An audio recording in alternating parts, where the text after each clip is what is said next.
23 तारखेला महामिरवणूक ही महेंद्र दळवी यांचीच असेल हा शब्द आपण देण्यासाठी या ठिकाणी जमलो आहे. आज माझ्या ठिकाणी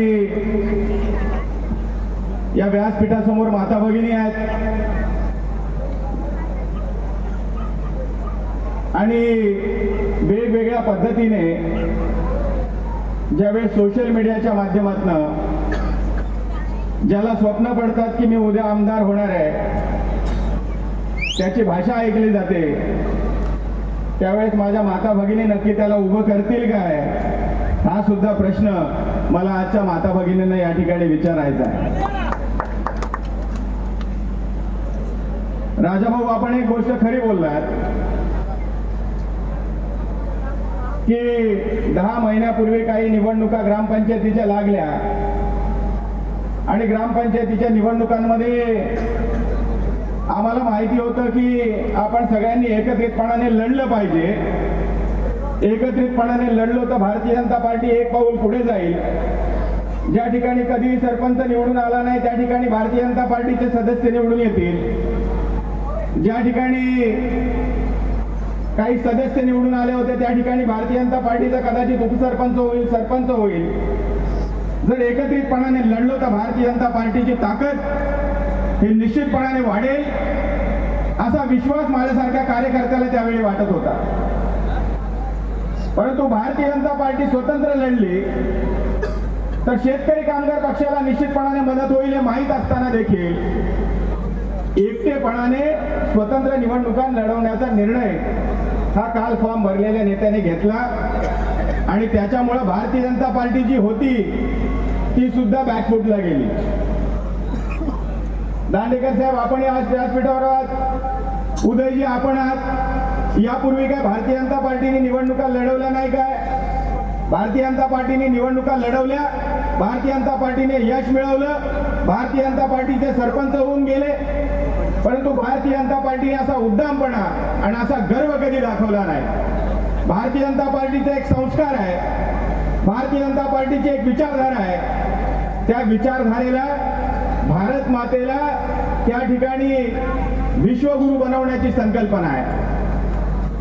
आणि यांनी व्यासपीठावर भाषण केलं. मी पहिल्यांदा असं भाषण ऐकलं, मी पण पूर्ण ऐकलं, की ज्याच्यामध्ये राजाभाऊ आपल्या शिवाची राखोली वाहिलीच, त्याच्याकडून दुसरी काय अपेक्षा करण्याची शक्यता आवश्यकता नाही, पण स्वतःला पण शिव्या देऊन घेतल्या. हे कुठलं भाषण आहे? परंतु ही गोष्ट खरी आहे, आज या संपूर्ण परिसराला एक आध्यात्मिक ऊर्जा देणारं, या संपूर्ण देशासमोर आध्यात्मिक उदाहरण ठेवणारं, ज्यांनी अनेक कुटुंब घडवली, अनेक कुटुंबांना त्यांनी उभं केलं, अशा नाना स्वारींचं तुम्ही नाव घेता, आप्पा स्वारींचं तुम्ही नाव घेता. खरं हा तर राजकारणाचा विषय नाही. त्यांच्या पदस्पर्शाला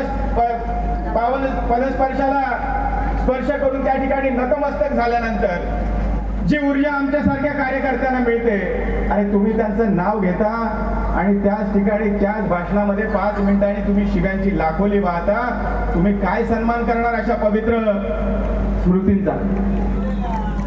काय सन्मान करणार? तुमच्याकडून काय अपेक्षा केली पाहिजे? त्याच्यामुळे एक गोष्ट तर क्लिअर झाली की चिखलात कमळ उगवतं हे नक्की ठीक आहे, पण घाणीमध्ये कधी कमळ फुलणार नाही. आणि त्या घाणीमध्ये राजाभाऊ, तुम्ही ज्या पद्धतीने म्हटलात, आता दगड मारण्यात काहीही अर्थ नाही, कारण त्या घाणीचे शिंतोडे हे आपल्यावरती उडणार आहेत. त्याच्यामुळे सोडून द्या. या संपूर्ण विभागाला एक विकासाची ऊर्जा देणारं नेतृत्व आज आपल्यामध्ये आहे. या संपूर्ण या विभागाचा औद्योगिक विकास होताना आपण पाहतोय.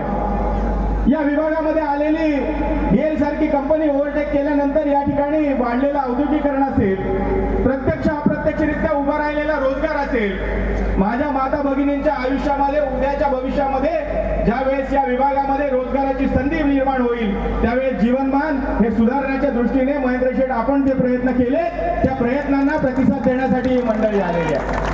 त्याच्यामुळे आपला प्रतिस्पर्धी प्रतिस्पर्धी या ठिकाणी कोणी नाही. आपला प्रतिस्पर्धी या ठिकाणी शेका पक्ष होऊच शकत नाही. परंतु तुमचं नाव घेतल्याशिवाय, राजाभाऊ तुमचं नाव घेतल्याशिवाय, माझ्यावर टीका केल्याशिवाय या ठिकाणी भाषणं पूर्ण होणार नाहीत. त्यांना जनता ही त्यांची जागा हे दाखवून दिलं जाईल. डिपॉझिट जप्त होणार आहे. त्या माणसांनी महेश मोहितेवरती टीका करू नये याची त्यांनी काळजी घ्यावी. राजाभाऊ, या विभागामध्ये अनेक वर्ष प्रलंबित असलेला सामरकुंड धरणाचा प्रश्न असेल. या धरणाचा प्रश्न सोडवण्यासाठी जाणीवपूर्वक प्रयत्न करणं, या ठिकाणच्या नागरिकांना त्यांच्या हक्काचा मोबदला मिळत असताना रेडी रेकनरच्या हिशोबाने नाही तर आताच्या सुधारित कायद्यानुसार 5 पटीनं मिळणं याच्यासाठी प्रयत्न करणारी महायुती आहे, हे लक्षात घ्या. आपण या विभागामध्ये पाहिलं की वेगवेगळ्या आरोग्याच्या प्रश्नांना आपण सामोरं जात होतो. परंतु या विभागामध्ये आपलं मेडिकल कॉलेज उभं राहत आहे. तुमच्या आणि माझ्या हक्काचं, माझ्या माता भगिनींना यापुढे या मागे जो त्रास झाला त्या त्रासातनं आपल्याला मोकळं करण्यासाठी जो काही मोठ्या प्रमाणावरचा प्रयत्न या विकासाच्या संकल्पनेतनं होतोय त्या विकासाच्या संकल्पनेबरोबर आपण राहिलं पाहिजे. आपण सगळ्यांनी लक्षात घेतलं पाहिजे की महाराष्ट्रामध्ये वेगवेगळ्या योजना आणल्या. त्या योजना आणत असताना 2-3 योजनांचाच उल्लेख मी या ठिकाणी करणार आहे. खरं तर माझ्या तरुण महिला सहकारी असतील, ज्या महाविद्यालयीन शिक्षण घेत आहेत, त्यांना मोफत शिक्षण देण्याचा निर्णय हा महायुतीच्या सरकारने या ठिकाणी एकनाथ शिंदे साहेब असतील, अजितदादा असतील आणि देवेंद्र फडणवीस साहेब असतील यांच्या त्या ठिकाणी सरकारच्या माध्यमातून घेतलाच. पण याच विभागामध्ये माझ्या प्रत्येक माता भगिनीच्या खात्यामध्ये तिच्या हक्काचे पैसे पोहोचले पाहिजे म्हणून